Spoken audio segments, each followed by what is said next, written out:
Ladies and gentlemen, the meeting of the Wadsworth Planning Commission will please come to order. The first item on our agenda is public participation. I would note that the only person in the audience is representing one of the items on our agenda, so I will move on with that.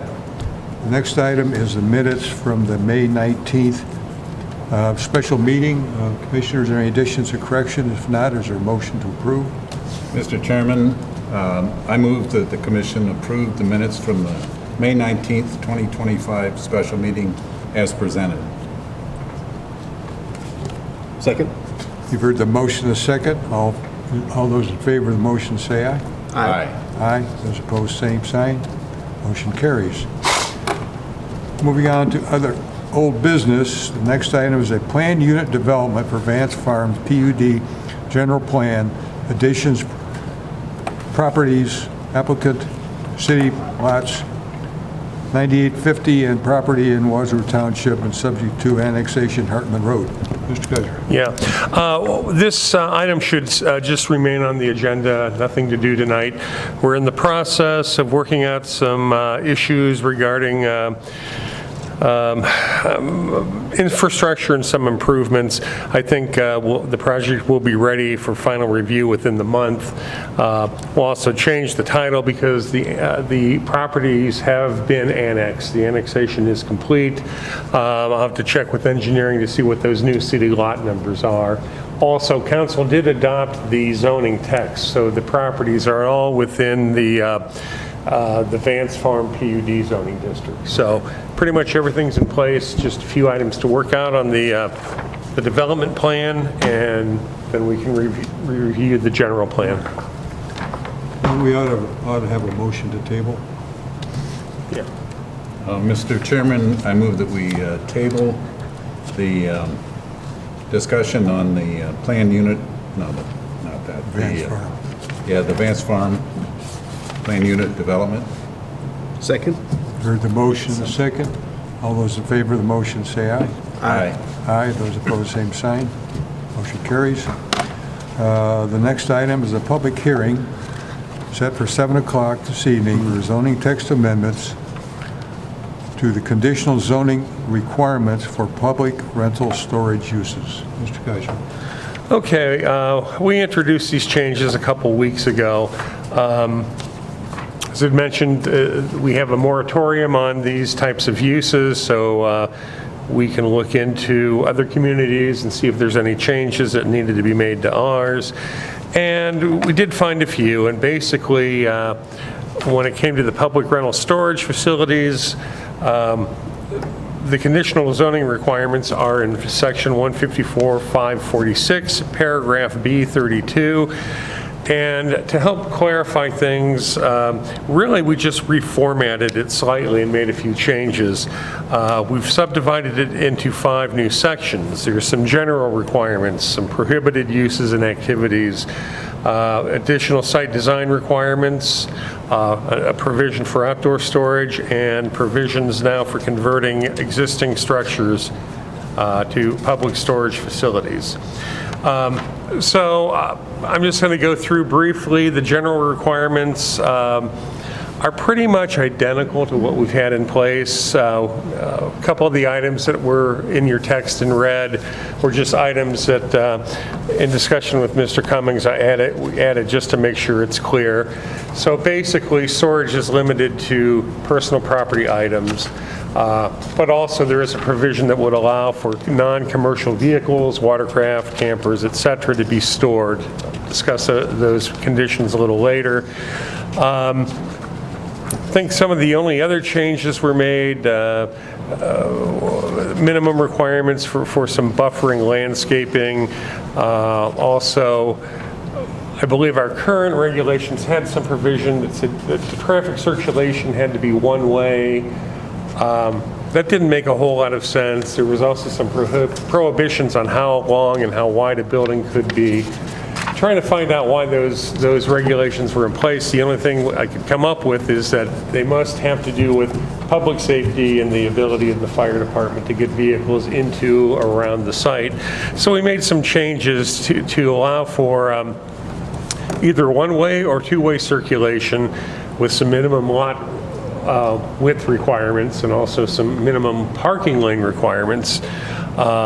Same thing with the length and width of any individual building. It should be designed so that there's not an excessive extension of public utilities, or there's no unnecessary difficulty in providing public safety services to these structures. And I think that covers the intent of what the code had in mind in the first place. Moving on, prohibited uses. These were already in the code, but we pulled them out into their own section so it could be easily found. But basically, these sites are made for the storage of residential personal property. So no commercial goods, no finished product, no residential uses, no repair of any boats, other motor vehicles, lawnmowers, etc. Basically, no activity conducted as a business, and no storage of inoperable or accident-damaged motor vehicles, boats, etc. Some additional site requirements, really just added a few things to address potential light trespass and spillover. So again, putting some of the light output, especially for the LED fixtures, not to exceed 4,500 Kelvin, and also to encourage use of dark sky lighting fixtures so it keeps the light pointed downward instead of spreading out. Whenever we're adjacent to a residential zone requiring the landscape buffers to be at least no less than 10 feet along the side and rear property lines that abut that residential district. And also to prohibit a lot of the activity from being viewed from public. Whenever possible, the overhead doors to the unit should be perpendicular to the street, not parallel to it. Section D is a new provision, and that's to kind of take advantage of the fact that more and more people are looking for places to store their seasonal boats and campers and things. We've got a few that are already taking place under different code requirements in certain industrial districts. So we thought we should just probably put a section in here to allow for that. And so the big things there are that these spaces would not be permitted within the front yard setback areas or visible for public streets. So if a facility wanted to allow for the outdoor storage of boats and trailers, would be near the back of the property, shielded from public view, and screened on all sides. So that is a new provision, and then the other one is a provision to allow for the conversion of existing structures in commercial or industrial districts. And we've got one already in place up at, that was the Great Oaks Plaza. So there are some certain provisions that if an existing industrial facility or an existing commercial activity goes out, and there's no other spaces, that space could be divided into some type of internal storage. And again, there's certain provisions there to make sure that there's going to be no blocking of any fire lanes with a fire department connection. Obviously, the structures converted for this use need to meet current building and fire codes. And again, any type of storage activity that would be in the out of doors would be properly screened. So I don't know, unless there's any specific questions about any of the individual provisions, I think this is a better step. I don't think there's a real desire to prohibit these kind of uses, but just make sure that they're well screened, they fit in well in the environment in which they're located. So those are the proposed changes, and if forwarded to council and council adopts it, the moratorium, which is set to expire in mid-August, would go away, and these would become the new regs. So, are there any Commissioners have any questions for Mr. Kaiser? No? Okay. And we have a recommendation to forward this to council. Is there so a motion? I'll make the motion that the commission recommend that council adopt the proposed revisions to 154.546 subsection B32 pertaining to the conditional zoning requirements for public rental storage uses. Second? You've heard the motion, the second. Is there any further discussion? All those in favor of the motion say aye. Aye. Aye. Aye. Those opposed, same sign. Motion carries. Moving on, we're going to skip down to other business for start times for the meeting on June 23rd. Mr. Yes, Kaiser had suggested 6. I'm going to suggest that we hold that meeting at 6 o'clock. The only thing we will have on that agenda are 3 public hearings, 2 of which are actually projects that are completely in the center of commercial zoning districts. So I don't see a lot of public input. I think 6 o'clock is a reasonable start time, and it would allow us to get these hearings held in a reasonable manner.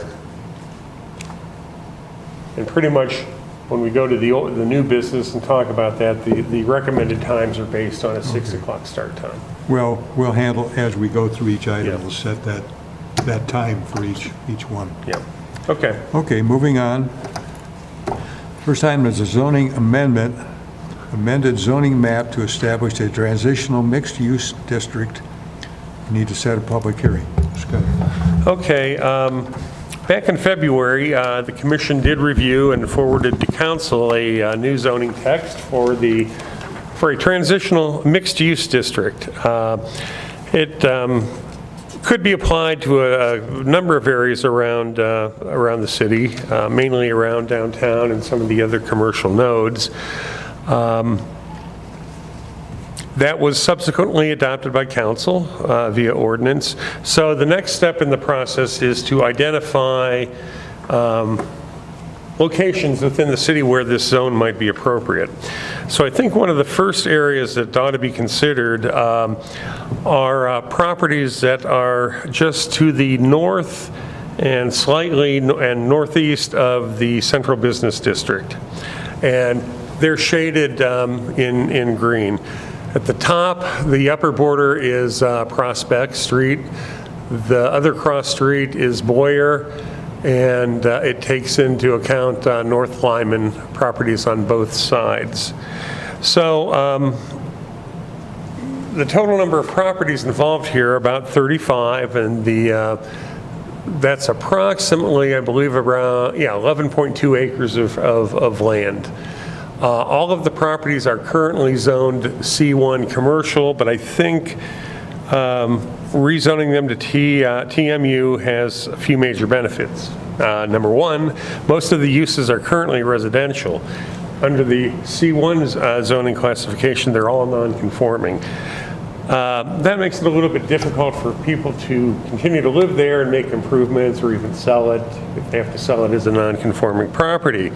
Under the TMU zoning, they would become legal conforming uses. So it removes all of the stigma and the additional work associated with being a non-conforming property. So number two, while most of the uses in the district are residential already and out of conformance with the C1 regulations, most of the property don't conform or otherwise meet the C1 district lot area and setback requirements. In fact, I think on average, I mean, there's a few churches in there and a couple other larger uses that approach half an acre in size, but generally most of the property is about 8,000 square feet. Okay, the minimum lot requirement in the C1 district is 20,000. So these are about 1/3 the size of what really is needed. And really, in order to construct a commercial site in compliance with the C1 district requirements, someone would have to purchase and consolidate a number of properties to hit that 20,000 square foot minimum. C1 district also requires a lot larger setbacks. a lot higher parking ratios. That type of development would really have a significant and long-range negative impact on the built environment around the downtown. So the TMU district map kind of respects all of that primary residential use of the property, but also allows for the extension of small-scale businesses like what we have in downtown to expand into this area when we hit, maximum, when we hit no vacancies in the downtown area. Some of these places are suitable for smaller shops, bakeries, coffee shops and restaurants. So I think that was the intent of the TMU provisions, and I think this map is probably the best place to start in applying it. I know also for certain that there are 2 properties that are trying to be sold for residential purposes, and they can't be. One's up here on Boyer and High, the other is a new entry on Lyman Street. And we've got some folks interested in some residential uses. And I have no problem with that, but the underlying zoning, C1, doesn't allow it. So I think TMU would fix a lot of issues, introduce a little bit of flexibility that help these properties really respond to market conditions. If we need more housing, we can have it. If the demand for more small-scale retail or food service comes up, there's a possibility for that too. So I would just suggest we set a public hearing on this map amendment for Monday, June 23rd at 6 p.m. Yeah, I had one question, Mr. Kaiser. Would the Planning Commission have the authority to limit the scale of some commercial development that was right up against some other residential areas that are not part of this? It's already in the zoning text. Okay. We put some limits on to how big a development could be in terms of land area and the ability for the Planning Commission to impose larger setbacks and other buffers when you abut a residential district. I'm So more concerned. that's My in only place. concern is that the folks that live just outside of this, Yeah. and they're in their residential houses. And I wouldn't want to create something that then makes them look at something that is inappropriate. The only place that would really have an impact, I think, is right up here in this, if you can see my cursor, and that those properties are residential, they're in an R4 district, they do face the C1, but they're facing pretty much a parking lot. I believe that's for the Trinity Church, or is that UCC? I don't remember. But that was one of the intentions on just sticking to the C1 zone properties only, because we're not going to have a face-to-face confrontation. Well, it sounds like we would have some ability to limit the impact Right. on adjacent residential property. Yeah, and in addition, there were also certain restrictions on signage, how big it could be, and illumination. So these were lighting not and all meant that for other stuff. large-scale commercial And type lighting and all that other activities. stuff. Correct. Mr. Kaiser, is there a reason that you identified just this particular 11 acres?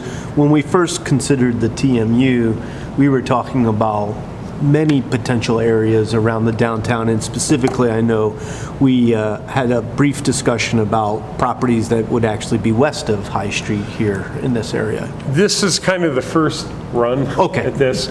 I don't think we're by all means done, but this was kind of Gotcha. the easy, this was kind of the low-hanging fruit. Okay, fair A good enough. start, but you are correct that there are some areas a little bit to the west and a little bit to the south okay. that might We also benefit as even well. talked about High Street and Akron Road. Yeah, we did. Yeah, area. and that's a possibility as well.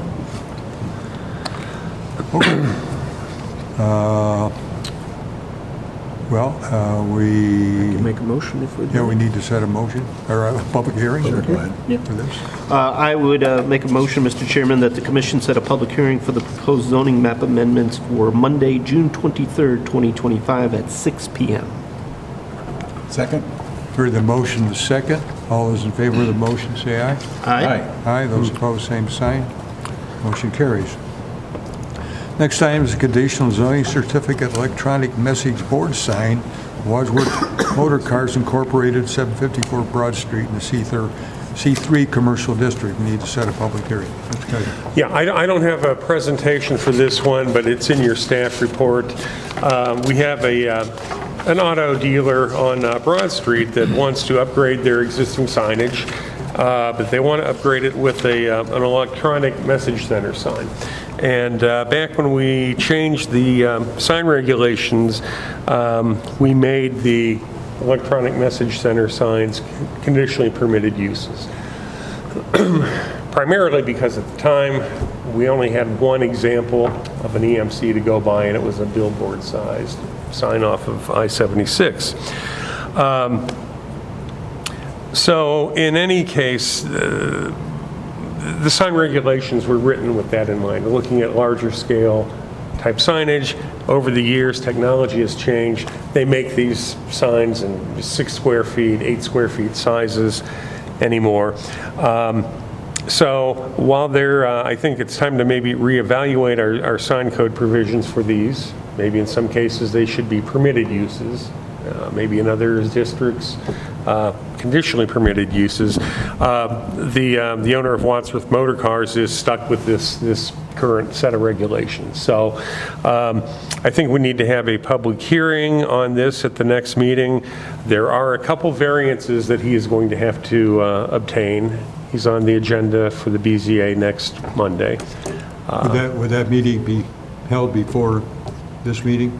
That would be held on the 16th. Okay. And then, yes. So we would know the answer? We'll know the answer, yes. Very good. And the reason for that is again, thinking that these would be large-scale signs, we required fairly large lot sizes and lots with a lot of frontage on a public street, which this doesn't have. But I think in the package, you'll see a picture of their existing sign, and those manual changeable copy signs aren't always maintained. Wind takes down some letters. As long as they abide by the provision that says, don't scroll the signs, leave the message static for 15 seconds, it's probably a better solution than the old style. So with that in mind, again, I think we should have the hearing on this case, also June 23rd, but at 6:10 p.m. Okay, any questions for Mr. Kaiser? Are we ready for a motion? Mr. Chairman, I would make a motion that the commission set a public hearing regarding a conditional zoning certificate for an electronic message center at 754 Broad Street for Monday, June 23rd, 2025 at 6:10 p.m. Second? Heard the motion, the second. All those in favor of the motion, say aye. Aye. Aye. Those opposed, same sign. Motion carries. The next item is the conditional zoning certificate for Children's Daycare Center, Goddard Schools at 284 Park Center Drive in the C3 Commercial District. We need to set a public hearing. Mr. Kaiser. Okay, we have received an application and plans for a children's daycare center at 284 Park Center Drive. The school is actually adjacent to and south of the site that was approved last year for the Primrose School. Daycare centers are conditionally permitted uses, and to date we've got we've received the application and the fee, the site development plans. They include a lot of the civil site details. We've got the architectural elevations and floor plans. One thing that is typically required is a traffic study. However, this has been reviewed by our engineering department and found that as proposed, they estimate about 566 trip ends at this site, which is well below the 1,000 established by section 157-260 of our regulations as the minimum threshold that triggers the need for a traffic study. Long and short is, engineering department says that really the project should be exempt from providing a traffic impact analysis, but there will probably be traffic impact fees assessed during the civil plan review that they would still be responsible for paying to handle future updates the city is going to have to make in the general vicinity. Also, maybe some additional information, maybe minor studies might be required as part of the civil plan review, but for right now, we have enough information to kind of get going and set the hearing. I think we've got about 11,000 square foot building. Access would come off of Park Center Drive along the Laverne frontage. A lot of that will be their detention basin. They'll have an enclosed playground area on the east side of the building, also one on the west. And then a fairly large parking lot, probably more than what is necessary. But from what I understand with these uses, used to be these would be designed with a kind of a drive-through type window. Now, parents are required, or guardians are required to park and actually walk their children into the building. So that's why we probably have more spaces than than what we really need. Probably be busy at the beginning and end of the day. Applicant's architects are here tonight to answer any questions you have. But again, as a public hearing, let's set that hearing on June 23rd at 6:20. Okay, any questions for Mr. Kaiser?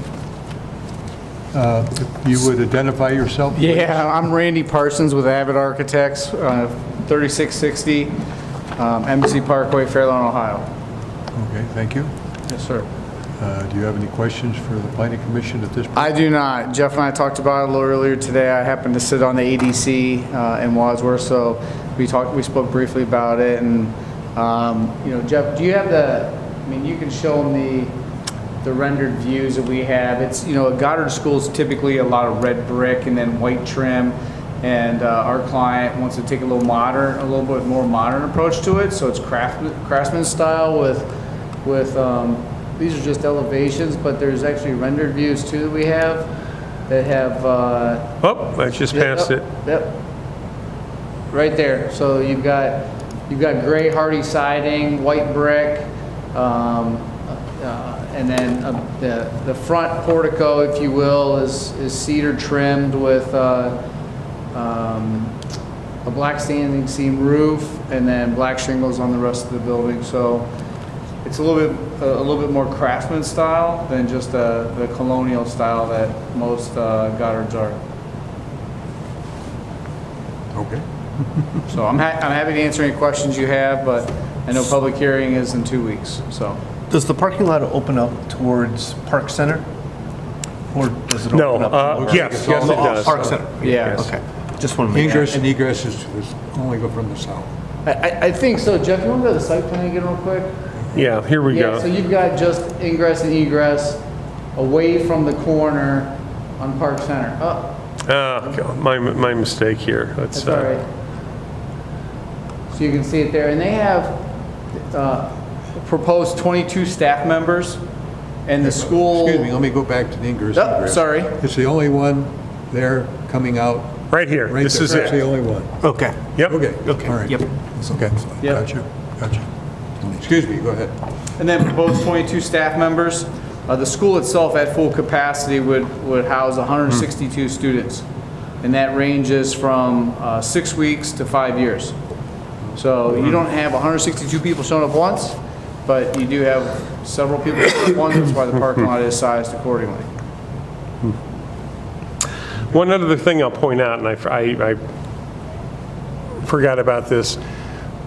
I believe what this plan shows is a future lot split. Correct. And it shows where a second use could be built in the future. And you can see, I believe we have mentioned them and said, this is fine, but if this develops, we would want these parking lots to interconnect at least probably here. Yeah. And then there would be, two means of ingress, egress to serve both of those uses. But it looks like the Goddard School is not going to require the entire acre site, so it will likely be subdivided. And with as many parking spaces as they are providing, if we had to lose 2 here to continue that access drive, it shouldn't have any negative impact on the business or the neighboring property.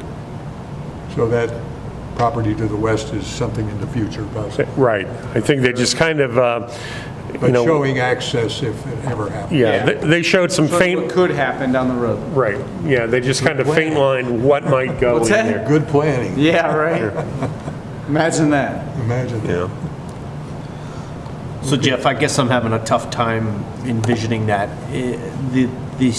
The current spur ending on Park Center, is that to the east of Laverne right there? I believe it would. Right here. Yeah, so Yeah. so that's the current setup. Yeah. Yeah. Okay, sorry. Yeah. Excuse me. Yeah, that's a dead end. You know what, I think I had up here, here we go. Oh, that's better. Yeah. Thank you. Okay, I Oops. see it now. Yeah. Yeah, so, yeah, you can see how big the site is, Gotcha. and they would propose to cut it in half. They'd use half, the other half would be a future user, but during the planning and subdivision process, we'd probably require easements for that interconnection.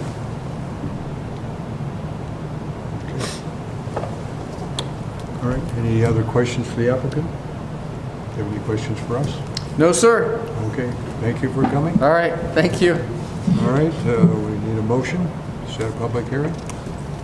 Mr. Chairman, I move that we set a public hearing for the conditional zoning certificate Children's Daycare Center, Goddard School, 284 Park Center Drive in the C3 Commercial District for Monday, June 23rd, 2025 at 6:20 p.m. Second? Heard the motion in a second. All those in favor of the motion say aye. Aye. Aye, those opposed, same sign. Motion carries. Anything else for the agenda tonight, Mr. Kaiser? No, I think that that takes care of it, so we'll meet again in 2 weeks, 6 o'clock, and we'll hold the 3 hearings for each of these cases. Very good. All right, is there a motion to adjourn? To adjourn. We are adjourned. All right.